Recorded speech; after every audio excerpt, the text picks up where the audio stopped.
So, every year my family does this big camping trip out in the woods, like a wholesome, unplugged weekend where everyone pretends to enjoy getting covered in bug spray and pretending the ground is comfortable. This year, my dad announced he wanted to get back to basics, which, in his mind, meant no gadgets, no propane stoves, and, most importantly, no can openers.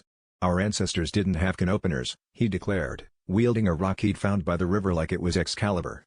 Mom just sighed and handed him a can of beans, probably figuring this would be a 5-minute experiment before someone got hungry.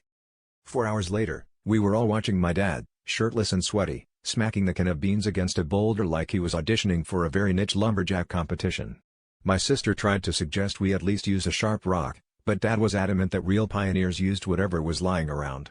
By the end of day 1, the can looked like it had survived a demolition derby, and we'd had exactly 0 beans. Dinner was granola bars and a vague sense of disappointment.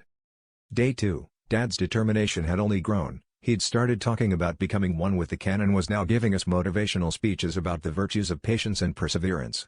At one point, he gathered us around for what he called the ceremonial tapping, which was just him hitting the can in various patterns, hoping it would open itself to us. At this stage, the only thing opening was my patience, and it was letting all my sanity out. By day 3, the can still wasn't open, but Dad's pride wasn't letting up.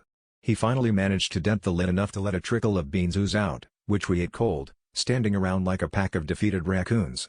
When Mom asked if we could just use the can opener, Dad shook his head and said, "No need, honey, I think I really rocked this meal."